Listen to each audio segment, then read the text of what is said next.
Air de Ben Affleck, c'est le film événement disponible en ce moment sur Amazon Prime. Alors, plein de choses à discuter avec vous, Georges Eddy. Déjà, est-ce que vous l'avez vu? Non, mais très bien. J'ai regardé les extraits. Non, attention. Je vais me réabonner pour Amazon Prime. Restez sur MyCanal, c'est très bien. Non. Mais de toute manière, vous êtes abonné à MyCanal au moins. Je veux voir ce film. En plus, je connais tous les acteurs principaux personnellement depuis très longtemps. Vous connaissez Matt Damon? Vous connaissez Matt Damon? Non, Sonny Vaccaro, que Matt Damon joue dans le film. Ah oui, le vrai. Le vrai. D'accord. Quand Jordan est venu en 90, il était accompagné par Sonny Vaccaro, donc j'ai travaillé intimement avec eux et à travers les années. Et même Phil Knight, j'ai fait une animation autour de Roland Garros.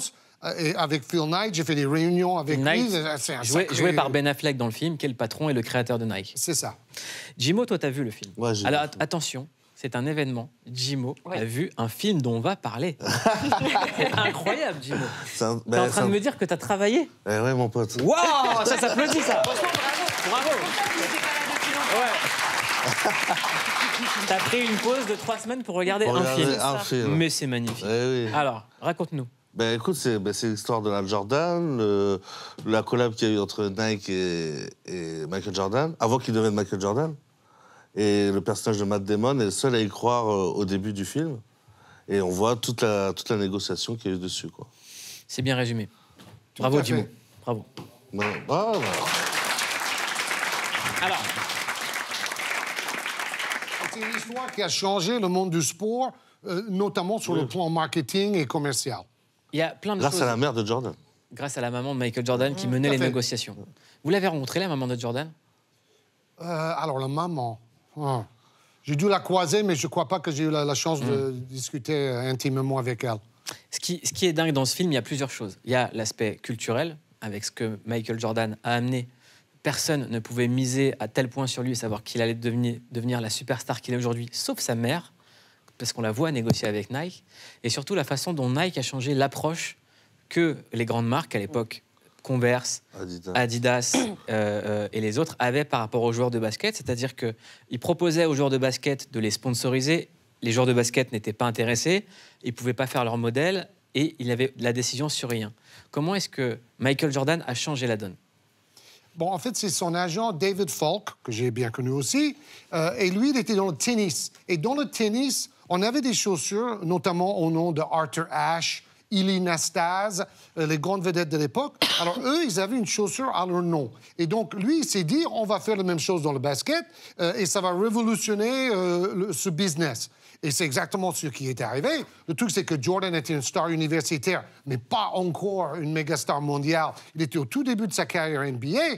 Donc, c'était un pari énorme d'investir autant sur lui. Il faut savoir que Nike était derrière Converse, qui était numéro 1 dans le basket à cette époque-là. Jordan préférait même Adidas et les chaussures Adidas. Donc, il a fallu le convaincre de venir vers le troisième société dans ce milieu. C'était l'outsider. Oui, complètement. Mais à la fois, Jordan aussi, parce que lui, il était face à Larry Bird et Magic Johnson, les deux plus grandes stars des années 80. Donc, il voulait faire sa place au sommet de la NBA. Et c'est vrai qu'avec Nike, c'était le mariage parfait, parce qu'il y avait aussi des hommes très créatifs pour dessiner et créer les modèles avec l'appui de Jordan. Donc, ils ont fait une meilleure proposition. Le père de Jordan lui a dit, écoute, tu ne peux pas refuser. C'est bien mieux que ce que proposent Adidas et Converse, qui étaient très en retard. Donc, c'était un peu la modernisation du marketing sportif. Mais c'était bien mieux en termes de financement? Il était mieux payé? Oui, parce qu'il touchait un pourcentage sur les ventes. Alors, c'est ça qui est fabuleux. Ils attendaient la première année à 3 millions de dollars de chiffre d'affaires avec les chaussures Jordan. Combien ils ont fait? 128 millions de dollars. Wow. Donc, tout de suite, c'était le jackpot. Et aujourd'hui, on parle en milliards. Oui, bien sûr. Jordan, c'est encore le sportif le plus payé au monde, uniquement grâce à cette marque... 4 milliards par an. En partenariat avec Nike. Alors, est-ce que vous connaissez le nom qu'aurait dû avoir la Air Jordan? Ça aurait pu être la chaussure de Magic Johnson. Vous la connaissez, cette histoire? Non. Oh, je vais apprendre un truc à Georges Eddy. C'est incroyable. Ah, ça, je savais pas. Alors, à la base, Nike était allé voir Magic Johnson, qui était la star de la NBA, qui était aux Lakers de Los Angeles. Et Magic Johnson a préféré Converse qui donnait un plus gros chèque et a refusé la collaboration que Michael Jordan aurait pu avoir. Donc les Air Jordan auraient pu être les Air Magic. Et c'est raconté dans une série incroyable qui s'appelle Winning Time, une série HBO qui raconte l'arrivée de Magic Johnson aux Lakers. Regardez cet extrait. Chers messieurs, bienvenue, entrez donc. Fiston, laisse-moi te dire que chez Converse, nous sommes absolument ravis de t'accueillir dans notre écurie. On va se faire un paquet d'argent, je le sais. Avant que nous ne signions vos papiers, je me suis permis de faire quelques ajustements. Pour commencer, nous avons appris que vous vous étiez mis d'accord avec Larry Bird pour 90 000 $ et nous pensons que nous en valons bien 100 000. Mais c'est une sacrée somme. Oui. Mon client est un sacré athlète. Vous êtes vraiment dur en affaires, mais c'est d'accord, marché conclu. C'est parfait. Tu disais quoi, Jimo? Ça m'a rappelé la première fois quand je suis rentré dans ton bureau. Et t'as eu quoi? Rien du tout. Non, mais c'est complètement dingue. C'est-à-dire que Michael Jordan a changé la façon dont on considérait les athlètes et d'un autre niveau aussi. Là, on voit que le design était impossible à bouger. J'aimerais qu'on regarde un extrait du film Air. On voit la création de la Air Jordan numéro 1, la basket mythique, créée par Peter Moore. Regardez. Les Converse sont des chaussures quelconques, banales, d'accord? Tous les joueurs portent les mêmes.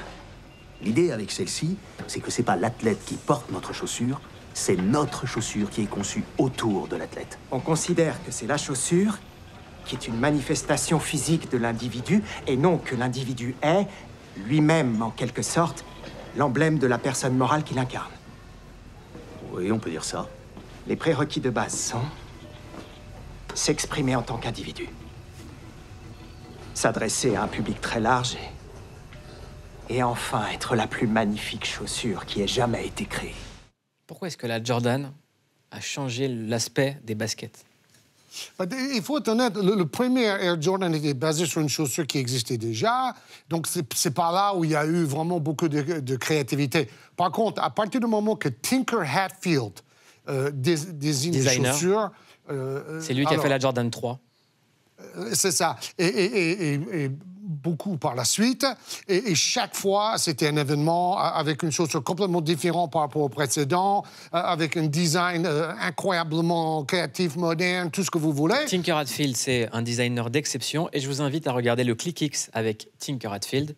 J'ai eu la chance de m'entretenir avec lui pendant 1 heure et c'est disponible, bien évidemment, sur Click. Génial. Tiens, je vais regarder ça. Et il faut regarder Winning Time aussi sur OCS. C'est une série fantastique si vous aimez le basket, surtout des années 80.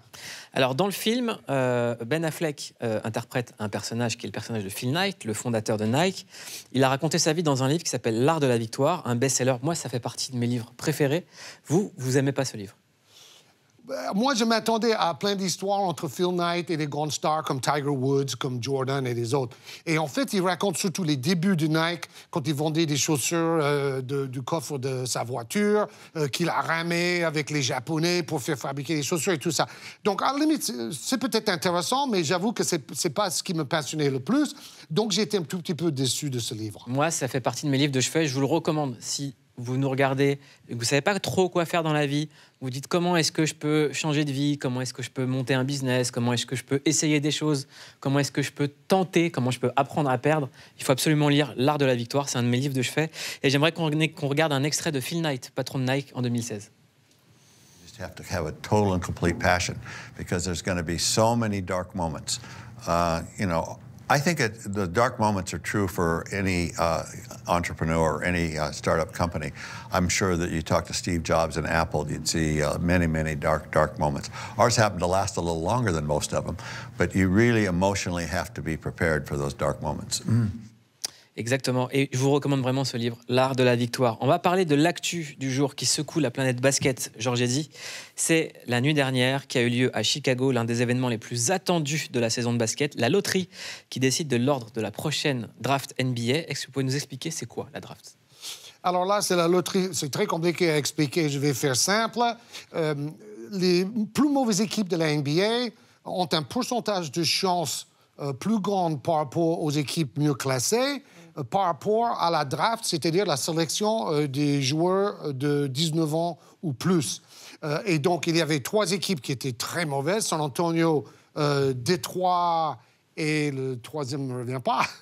c'est pas important. Il y avait aussi Charlotte. Donc, ces équipes-là avaient le plus de chances d'avoir le premier choix. C'est au tirage au sort, tout simplement. Et donc, on a fait 6, 5, 4, 3. Victor Wembanyama, regardez ça avec sa famille chez Nike sur les Champs-Élysées. Exactement, et on a les images, regardez. Voilà.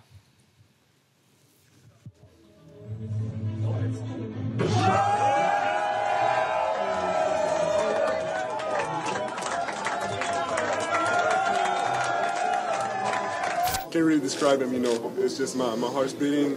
I got everyone I love, everyone I know around me. It's really a special moment I'm going to remember for the rest of my life. I'm going to make everything to win as many games as I can. And I'm trying to win a ring ASAP, so be ready. Georges dit, c'est qui ce Victor? Bon, déjà, on devrait expliquer aux gens que généralement, le premier choix de draft, on ne sait pas très bien qui ça va être. Mais il est tellement plus fort que tous les autres qu'on sait que ça va être lui, comme on savait que LeBron James en 2003 allait être le premier choix, et comme on savait que Kareem Abdul-Jabbar dans les années 60 allait être le premier choix. Mais c'est qui Victor Wembanyama? Victor Wembanyama, c'est un garçon qui est né au Chêne à côté de Versailles, qui a surtout fait sa formation à Nanterre, chez les jeunes, avant de faire 1 an pour Tony Parker à Lasvel. Et cette saison, il est chez les Mets de Boulogne-de-Levallois. Et à 19 ans, il est tout simplement le meilleur marqueur, rebondeur, contreur et évaluation du championnat. C'est même plus fort que Luka Doncic, le petit perle du Real de Madrid qui a été MVP de l'Euroleague avant de devenir une star dans la NBA. Donc, Victor Wembanyama, c'est un talent générationnel. Le monde entier l'arrache. Il est sollicité de partout. Il est obligé de refuser. Il a refusé d'être interviewé par le New York Times. Vous vous rendez compte? Le New York Times. Non, j'ai pas le temps, excusez-moi. Alors que on devait le faire sur Click à la rentrée, et un génie dont je tairai le nom nous a dit « Attendez un peu ». Voilà. On attend tous, on attend tous. Mais bon, peu importe, c'est un garçon génial. Il est en avance à l'école, il parle parfaitement anglais. Depuis l'âge de 12 ans, il se prépare pour être une vedette mondiale dans la basket pro de la NBA. Parce qu'il se rendait compte du talent qu'il avait. Il a travaillé, il est humble, il a toujours les pieds sur terre. Et ça, c'est incroyable vu la situation dans laquelle il se trouve.